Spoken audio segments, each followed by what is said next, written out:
do. She never really needed the cards. There was so many times we would have these experiences with her, which, you know, it was kind of like the Twilight Zone. Now I realized what was happening. And she was definitely nowhere near her cards. The cards kind of help to shuffle information or help to align information that's coming through. If it's a little muddied, you know, gives a little bit more direction and clarity as to what is situated before what. Sure. Yeah. So that was my first experience with her. And even still, I don't think she had any clue that I had any psychic experiences. I think she still thought it was just our imagination. When did you get to the point where you realize, you know what, this is something that's different from most people, and this is something maybe I can use to help others, to help myself, just to look into things? Mm-hmm. So the first time I really started to actually accept and embrace it and do something with it, I was probably already 25, maybe. Okay. So I really struggled with it before then. I had done impromptu readings for people, and, you know, I had some friends that knew that that stuff went on, and so they'd usually seek me out. But most of the time I actually shunned it because I was still terrified. Mom didn't mentor me with it, and I didn't have a mentor at the time. And so you just really kind of struggle as to, why am I different, or why am I having all these crazy experiences that no one can seem to explain to me? Well, now to draw out this gift, did you need a mentor? Did you need somebody to kind of hold your hand and show you how this works? Absolutely. Was that your mother or someone else? It wasn't. It was somebody else. And you know how it is with family. You're not going to listen to what Sure. they have to say anyways. Yeah. With it, actually, it was after I had moved back to the St. Louis area, and I just, you know, did the typical Google search, you know, are there any classes in the area? Because that's when I realized, okay, I either need to do something with it, or I need to, you know, get something in order. And I reached out to somebody locally who had taught some classes, and, you know, she was just the best person for me. And she just said, you know what, it sounds like you've got a lot of stuff going on psychically. And she goes, you just need to come over and meet like-minded people. And, you know, I was terrified because I was like, either they're going to tell me that I belong in the club, or they're going to tell me I don't, which means I probably have some kind of a psychosis. And you're not sure which was worse. Exactly. You know?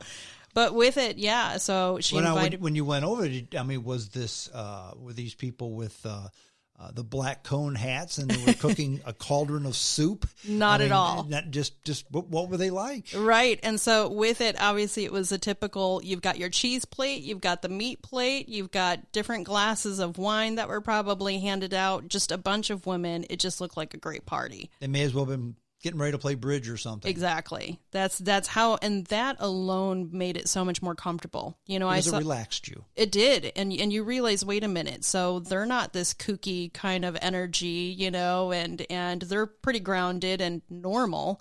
And so how did they embrace some of their gifts? And she was very much one of those individuals where she's like, listen, she was a huge component. And I don't even mind saying her name, Lisa Serena. So if you're in the area, I recommend her.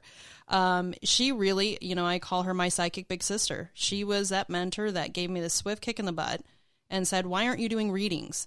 And she was always a huge cheerleader for me. And she just, you know, just invited me into the fold and helped me to understand and embrace the different experiences that I had. So you do readings for people? Yes, I do. You help people out. That's as a sidebar. I mean, that's not what you do for a living. You do other things too.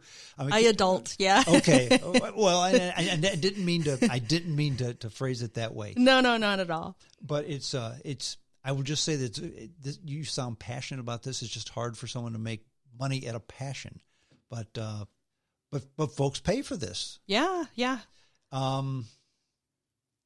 Again, I'm trying to find the right words because I don't want you to look at me and say, well, what's this guy? He invites me on this dopey podcast, and then he starts running his mouth about things that have nothing to do with this. You go down the street and you see a sign that says palm reader here. Is this the same thing? Is this a little bit different? I think they're all different spokes to the same wheel, you know. Okay. There's different methods that people are comfortable with. Like, because you read cards. Yep, I read cards, and I also use numerology, but there's plenty of readings I do where I don't even touch any of those. Mm-hmm. Especially a lot of long distance clients, you know, I don't tend to need to touch the cards because What's great about things like cards, especially people who are more tangible or tactile learners and processors, having cards gives them something that's within their comfort zone. They can touch them. They can pull the cards themselves. When you're doing a reading a long distance by phone, it's not like they have to touch the cards. Sometimes information will just flood right on through. So in those situations, I sometimes have more difficulty as to what do we focus on first. Other instances where the information might be a little bit more reluctant because maybe who else is involved, it's not as if they want you poking into their stuff. Right. So in those instances, sometimes the cards also help out to sit there and say, okay, here's the things we can talk about and in what particular order. But yeah, there's different tools, different methods, different ways of being able to connect and tap into the vibration of information. And that's, to me, really what psychic and intuitive abilities are about, is being aware of that extra sensory and how do you tap in it to a way that you're comfortable with. How do the tarot cards work? I believe it's all energy. Kind of like what we talked about with how spirit can use serendipitous moments and ways of organizing things to where they can connect with us on this plane. I think cards are very much the same way. Everybody has a higher self. Everybody has their own psychic abilities and senses. Just not everybody listens to it. And when they touch and tap into the cards, often whatever cards that they most need in what order will come up, because like energy attracts like energy. So with it, that's where I just feel the cards are just another symbolism, 78 different representations of different experiences. And then you have the multitude of the positive and the challenge side to them. And so with it, having that kind of smorgasbord of symbology that's thrown out onto a table, it's always going to be going into, can you listen to or tap into the psychic side to really hear the story that's being conveyed through them? Every time I think tarot cards, I go back to the first James Bond film starring Roger Moore, Live and Let Die. And there's the scene where there's Bond and there's Solitaire, played by Jane Seymour, and there's Dr. Kananga, played by Yaphet Kotto. And she's turning over the cards, and then the cards are reading that she will be in love with Bond, while Dr. Kananga is right there, and then he gets mad. He wants to kill Bond. I'm sure that's oversimplification, but each card means something. Yes, right? each card means quite a bit. There's Okay. so much to them. So in each full tarot deck, you actually almost get two sets of cards in one. You've got Okay. what are called the major arcana, and then you also have the minor arcana. Minors are kind of like what they sound like. It's not as if they're unimportant, but they're a little bit more of the day-to-day or some of the details that fill in the blank, temporary situations that might be going on. Now, the major arcana, the way that I like to explain those are kind of like, where's your soul at along its journey?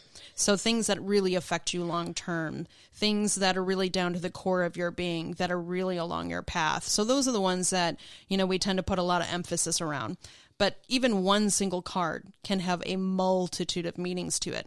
And that's where the combination of them together and really being able to listen to and tap into your intuitive side to sit there and say, is it meaning this? What kind of a meaning is coming out that's more relevant as to what's happening? So the client will be led into a direction, and the card helps chart that path. Mm-hmm. Is that, I guess is that it's kind of oversimplification? I think that's a pretty good way of being able to put it out there. It's like having the whole map of the United States, and then the cards help to be little pincushion, points as to here's a guidepost or here's Okay. a nugget of information to let you know you're going to go west, you're not going to go east. Those types of things, and then how does the whole picture lay out overall based on what's happening? So each reading for me is always, it's an adventure to find out what is really even going to come up. Sometimes, again, I might touch the cards. Sometimes I don't. Sometimes we'll have people in spirit that come in. I've had even somebody who brought a best friend who was in spirit, and that person, that energy loved playing with my blinds in my room. What do you mean they brought a best friend in spirit? What does that So with it, when I have clients that come to visit me, they're usually not alone. Like I said, we all have our higher self. We have loved ones in spirit that have crossed over. Okay, so they're the only physical person there, Yes. but they bring their posse along with them. Yeah, the posse Really? sometimes just shows up, which is, to me, is always fun. Is that always with all people, or just mainly with people? Not with all. readings? Yeah, so sometimes, sometimes I'll get individuals where they have one or two very strong energies that come through. Sometimes I won't have anybody in spirit that tends to surround them. And it's not as if they're not there.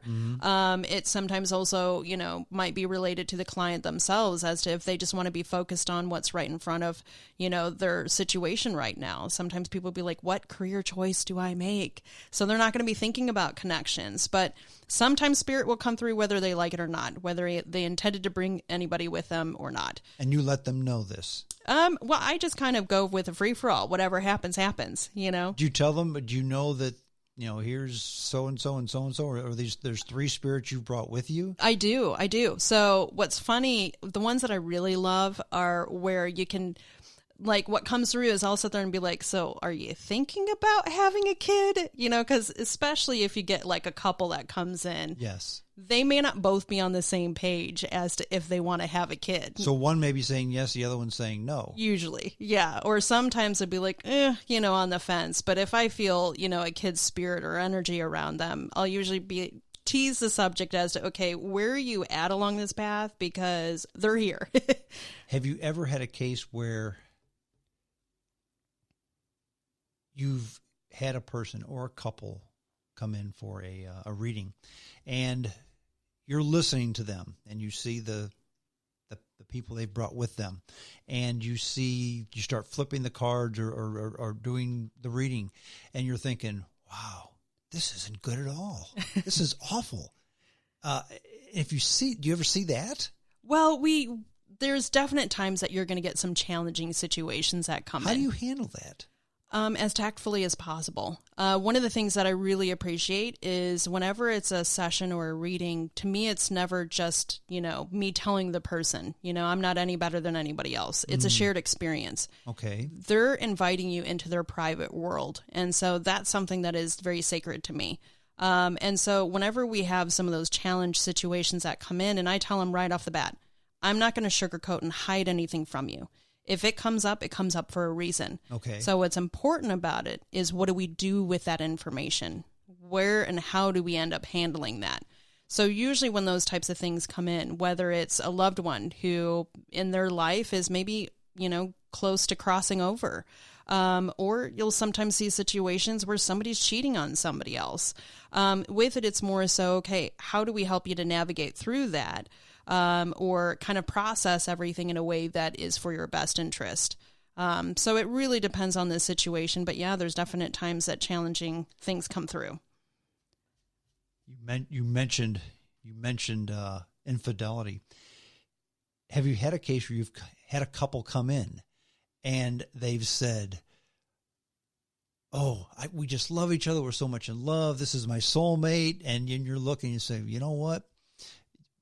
Maybe you're thinking that, but you sure aren't thinking that. Have you seen that? I haven't seen the situation where the couple come in and they're pretending everything is hunky-dory. Well, no, where one really does think everything's hunky-dory, yeah. And the other one is being unfaithful. Usually when I have situations like that, they already know something's on the rocks. And so whoever the true client is usually wants to come in by themselves. Okay. But I do get that quite a bit. I mean, it's definitely a common situation that happens. One of my most interesting experiences that I had was when I was first starting off professionally doing readings, and I had the whole triangle. So this was where I was doing a store event locally, and, she was like, hey, I just want you to do a number of readings. I'm like, perfect. First person comes in is, the wife. And immediately I was getting kind of blown over by the multitude of emotions and energy that was going on. So I was like, woo, what's been happening? And right off the bat. And you didn't know what, but you knew it was something. Oh, it was huge. Yeah. And I don't know how to explain it. Sometimes you just know what's happening without knowing how you know it. Okay. That's kind of like a claircognizance. And with it, I definitely was like, oh, crap. Does she know what's happening or what's really going on? I have a feeling she probably does because of the multitude of emotions I was feeling. And sure enough, it came through in the cards. And I was like, okay, so what's happening with this affair that's going on? And with it, I was like, wait a minute, let me stop you. Because I'm like, they're out there, aren't they? And sure enough, they were, her husband and the other involved individual were actually lined up to have readings as well. Really? Yes. And so I was like, well, this is going to be fascinating because it was a situation I had never been in before. So with it, really, I focus on the client in front of me. So I, gave her recommendations as to things that she might want to look into to help her kind of process a lot of the emotions that were going on. I'm not a licensed counselor, but I sure